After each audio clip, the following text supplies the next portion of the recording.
we can do, just get this thing.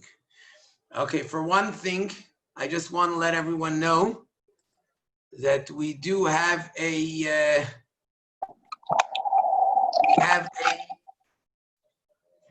website. If you look at bhmatters.info, where you can learn anything about the Beis HaMikdash. So that's something which everyone can do. You can go on to it every day. There'll be different lessons about the Beis HaMikdash. So we're going to learn only for 20 minutes. But this will have a lot more information based on daily lessons. bhmatters.info. You don't have to, it says sign up. That's for a contest for Bachrim, but anyone can do it. All you have to do is just take the link and you have the shiurim. Okay, so let's start from a concept to understand what is it all about. We learn about the Beis HaMikdash. Today is Shiva Asar Tammuz. Today we're fasting because the Romans broke into Yerushalayim, and that led to the destruction of the Beis HaMikdash, a terrible thing. Tisha B'Av, we fast. Every day we daven and we ask Hashem for the Beis HaMikdash. What's it all about? You know that in Yiddishkeit, everything has two dimensions. There's the outer dimension, there's the inner dimension. And when a person just looks at something just from the outer dimension of it, just on surface, on face value, a lot of times we miss and we lose what it's really all about. That's one of the big things that Chassidus does, is Chassidus gives us the neshama, the inner meaning of it. And it's the same thing with the Beis HaMikdash. If the Beis HaMikdash is just a nice, beautiful building, as wonderful as it may be, what's it all about? Why are we had it, it's gone, now let's just move on with life. Why for 2,000 years, why are we sitting and yearning and all the time, Beis HaMikdash, it's all about what we want, what we need a Beis HaMikdash. Why is that such an important thing? So to understand it, let's go a little bit into the concept. There's a very famous story with Rabbi Levi Yitzchak of Berditchev. Rabbi Levi Yitzchak of Berditchev was known as the advocate for the Jewish people. He always found good things to say about the Jewish people, to the extent that he wasn't afraid to even turn to Hashem and demand that Hashem should give the Jewish people everything only good. And he wasn't afraid to demand it. He wasn't scared of that. There was one time, there was a very bad summer, there was a drought, and the people who at that time in that area of the world, most Jewish people, were farmers. A drought for anyone isn't good. For farmers, it's terrible. This summer, there was a drought, there was very little rain. It came after the summer, it came the month of Elul, it came the Matzah Shabbos of Slichas. The Matzah Shabbos before Rosh Hashanah when we go and daven Slichas. Rabbi Levi Yitzchak of Berditchev, he was the one who was always went to daven by the Amud. He was the one who was the Chazan for Slichas. He had his talis on, he went to the Amud and he started Ashrei. He said Kaddish. After Ashrei, he turned to Hashem. After Ashrei, after Kaddish, he went into the crowd and he started to dance, and nobody can understand what's going on. He's in the middle of Slichas. He didn't even continue after Kaddish. After Kaddish, he's dancing, and finally, after the dancing, he turns his eyes heavenward, and he says to Hashem the following. He says, Ribono Shel Olam, you chose yourself the seventh sky. You've elevated yourself to the highest place. Amazing, where you are, it's all good. And you've left us here where we don't connect to you, we don't feel you. And here you leave us with all the desires of this physical world. That only you can create such amazing desires. You left us with a Yetzer Hara that only you know how to create it. Says Eibishter, imagine if you did the opposite. Imagine if you put us in a world where in front of our eyes we saw godliness, and you wrote in the books about the desires of the world. Who do you think would do Avedis then? Instead, you put us in a world where in front of our eyes we see all the physical desires of the world, and in the books you tell us about Hashem. Of course, people do things wrong. And Rabbi Yitzchak turned to Hashem and he says, Mashcheni acharecha Hashem, we the Jewish people, we're asking you, pull us after you. And we're telling you, we're giving you till Rosh Hashanah, you have to inscribe, you must inscribe every single Jew for a good year. But the claim of Rabbi Yitzchak is a very strong and powerful one. And it's a true thing. We wake up in the morning, we don't see godliness. When we wake up in the morning, the first thing we think about is not Maida'ani. The first thing we think about is perhaps where my coffee will come from, or today when we don't get one. Or perhaps what's for breakfast. Maidani is the last thing in our mind, not because there's something wrong with us, because there's something right with us, because we're normal people. And we live in a world which is a physical world. When Hashem chose the Jewish people and chose us to be His nation, He gave us a way to connect with Him here in this world. And that was called the Beis HaMikdash. It was either shortly after Matan Torah, or according to some opinions, even before Matan Torah. It's an argument between Rashi and the Ramban. There's two opinions. When was the command to build the Mishkan? But sometime in the beginning, as soon as he says, you're my nation, he says, okay, now build me a place. What did he tell us in Parshas Truma? V'asu li mikdash v'shochanti b'seicham. Make a place for me. Let me rest amongst you. What Hashem needs, a house? Hashem doesn't need a house. Hashem said, I want there to be a place which is mine, where I can reveal myself and where you can serve me. And Miss Hashem, tomorrow we're going to learn about the different aspects of it. But right now, the general concept is that it's a place where Hashem's presence is felt. It's a place where it's a meeting place. It's a place where we can feel Him and He can feel us. Now, if you think about it that way, is it then something which is a question? Why? That's the central focus point of everything about Yiddishkeit, of course, because we're living in a world. Is it just about the steak, and is it just about what I'm going to eat for supper? Or is there something more to it? Yiddishkeit means there's something deeper, something more to it. So it's not just a physical place, but it's specifically a physical place, because it's a physical place where Hashem says, here I'll connect to you physically. Here I'll give you the ability to connect to me, to go out of yourself and connect to me as physical people in a physical world, not just in a spiritual sense, in a physical sense. And that was the idea of the Mishkan and the Beis HaMikdash. That's why it's something which means so much to us. But now the question is, okay, what about now? So are we just waiting for it? Are we just yearning for it? Is there something that we have? Let's look a little further. When they first built the Beis HaMikdash, it wasn't yet a Beis HaMikdash. The first 39 years, they had a Mishkan. The Mishkan was a place where Hashem's presence, there's the Aron in the back, and that we're going to learn about as we continue onwards. There's an Aron in the back, in the western side of the Mishkan. That's where Hashem's presence can be revealed. That's where we had the Mizbeach, which is one of the biggest features, the most important features. That's where we can serve Hashem. But this Mishkan was a very interesting thing. If you look at, this is the Krashim of the Mishkan. The Krashim of the Mishkan, they were able to be taken apart. The Jewish people were in the Midbar for 40 years. Every time they traveled, they took apart the Mishkan and they took it with them. There was no set place. And it was specifically like that. The Midbar represents, Midbar Ha'amim, it represents the desert, a place where there's nothing, where there's no life. The Midbar in the spiritual sense represents a place where godliness is revealed. Represents a place and it's Nachash, Sarah, Akra, filled with snakes and scorpions, which represents all the negativity in the world. The fact that they took the Mishkan from place to place and Hashem told them where to take it. The fact that they took the Mishkan with them from place to place was the idea of them drawing down the godly energy to every place in the world to get rid of the negativity and enable the world. So the Mishkan was a preparation to enable the world to be a place where Hashem can rest His presence.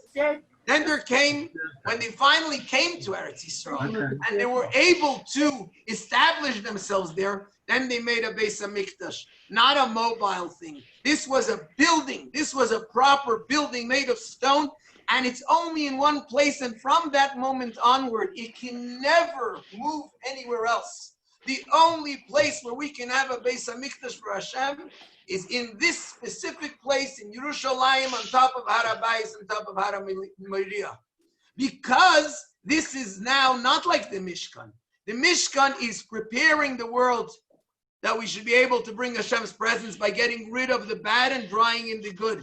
The Beis HaMikdash, this is where Hashem can rest His presence in the world. Why did He make a physical world? So He should be here, so He should connect with us. We can connect to Him, He can connect to us. Both of these things happen right here in the Beis HaMikdash. That was the first Beis HaMikdash. The first Beis HaMikdash, it lasted for 410 years. At the end of 410 years, on Tisha B'Av, the Bavlim, the Babylonians, Nebuchadnezzar and his clan, they came and they destroyed the Beis HaMikdash. The Jewish people were then in Galus for 70 years in Bavel. Sometime 10 years after the Beis HaMikdash was destroyed in Bavel, there was a Navi, his name was Yecheskel. A young guy, a Kohen. He was very unique, probably the only one in our history, I believe, that is only his nevuah from all the Nevi'im, that means from all the books of the Nevi'im, that his nevuah was in one place only in Bavel. He never had nevuah in Eretz Yisrael. Usually nevuah is in Eretz Yisrael. Some of the Nevi'im, they had nevuah also in Chutz La'aretz. Yoina, we learned about how he ran away from Hashem because he knew that he's not going to get nevuah outside of Eretz Yisrael. Yecheskel's only nevuah was in Bavel. Nowhere else. He had some of the greatest and most powerful prophecies in history. He was the one who saw Maaseh HaMerkava. He saw God's presence. He saw what goes on up there in the spiritual worlds, the angels. He saw it. That's the basis of what we learn in Kabbalah, etc. That's all comes from Yecheskel. Yecheskel is the one that saw it. Now, Yecheskel had a nevuah. It was a Yom Kippur. He was standing in shul. I guess he was hungry, and maybe he was bored by the chazan, or I don't know what.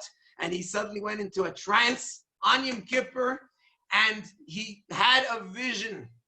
In this vision, he was taken in his vision, not physically, to Eretz Yisrael. He was taken to Yerushalayim, to Har HaBayis, and he was shown a Beis HaMikdash. But he wasn't just shown a Beis HaMikdash. He had a tour guide with him.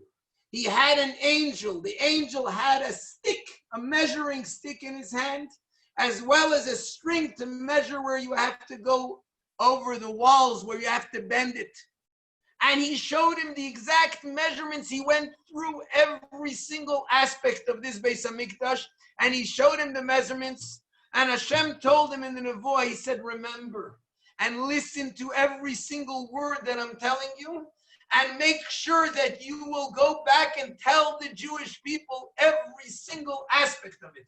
I want them to know all about this. I want them to know all the measurements of this Beis HaMikdash. I want them to know how it looks. I want them to learn how it looks. At the end of 70 years, which is about 60 years later after this Nevuah of Yecheskel, the Jewish people came up back from Bavel. That was when they were allowed to go and build the Beis HaMikdash. They built a Beis HaMikdash, but the Beis HaMikdash wasn't a replica of the first one that Shlomo HaMelech had built. It wasn't either an exact copy of the Beis HaMikdash of Yecheskel, because that was too much for them. There was a lot that they couldn't implement. They built a Beis HaMikdash based in general on Shlomo HaMelech's Beis HaMikdash, and they implemented whatever they could of the third Beis HaMikdash. This was sort of like an intermediary between the first and the third. That was the second Beis HaMikdash. We'll learn Mitzvah Hashem as we go along all about these different Beis HaMikdashes, how exactly and what they're all about. But here we have a very amazing thing. When Yecheskel was being shown by Hashem the vision of the Beis HaMikdash, and he was told by him, Teach this to the Jewish people. Tell them the measurements. Let them learn it. Let them know exactly all about it. And Yechezkel turned to Hashem and he said, Hashem, I don't understand. The Jewish people are in Golus. They can't build the Beis HaMikdash. Why should I mess with their minds? Why should I tell them about it? What do they need to know about it? Wait until they come up, when you'll take them out of Golus, and perhaps Yechezkel was maybe pushing Hashem like a good Jewish leader. Let them go out of Golus and then tell them about the Beis HaMikdash. Hashem says to Yechezkel, V'chi b'shvil shebanai nesunin b'goyla yiyeh binyan beisi batel. Just because my children are right now in Golus, does that mean that the building of my Beis HaMikdash shouldn't happen? Hashem says to Yechezkel, Godel kriyosa b'Torah k'binyana. When you learn about it in the Torah, it's like building it. Leichem mar lahem, Hashem says to Yechezkel, go tell the Jewish people. Let them involve themselves. Let them study in the Torah the measurements in the form of the Beis HaMikdash.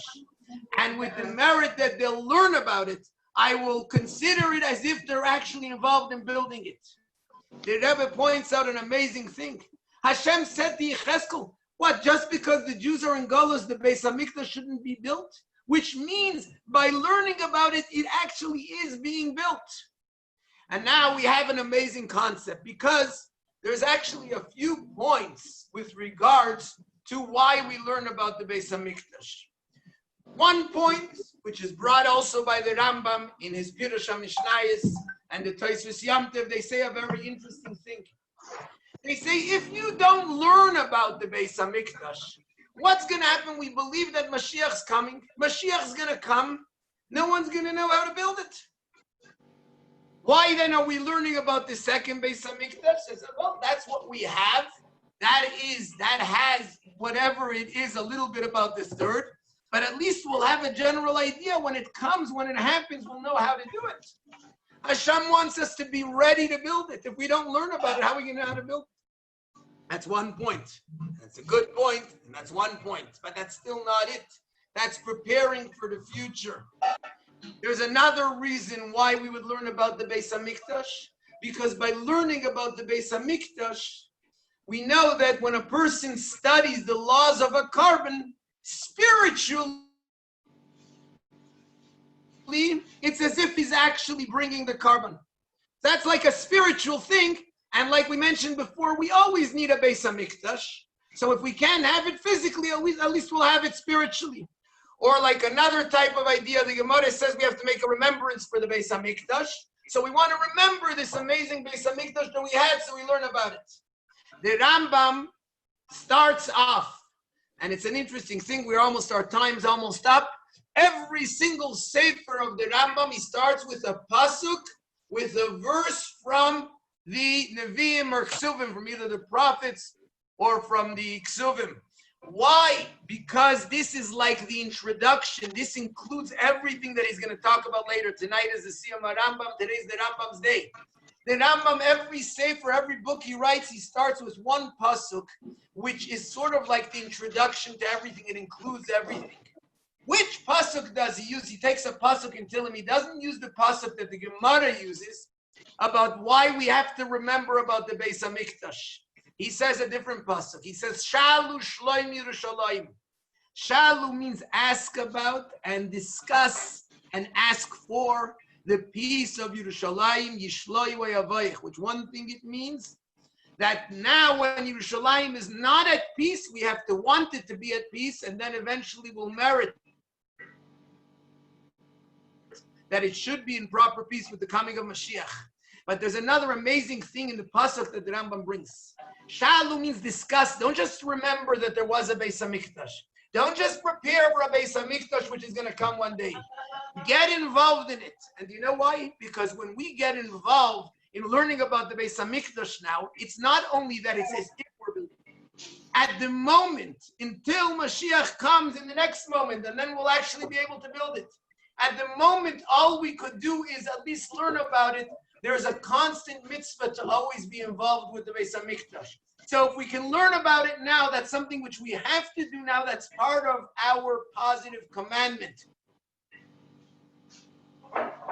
Why Is it a commandment? Like we said in the beginning,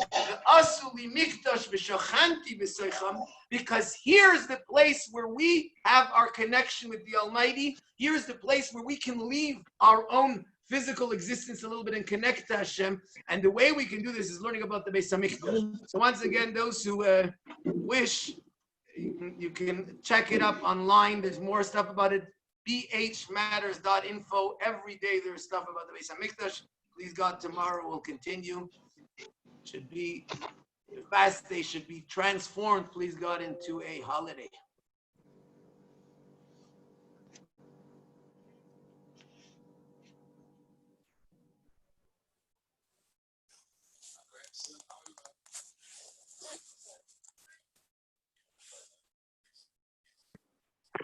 Rabbi?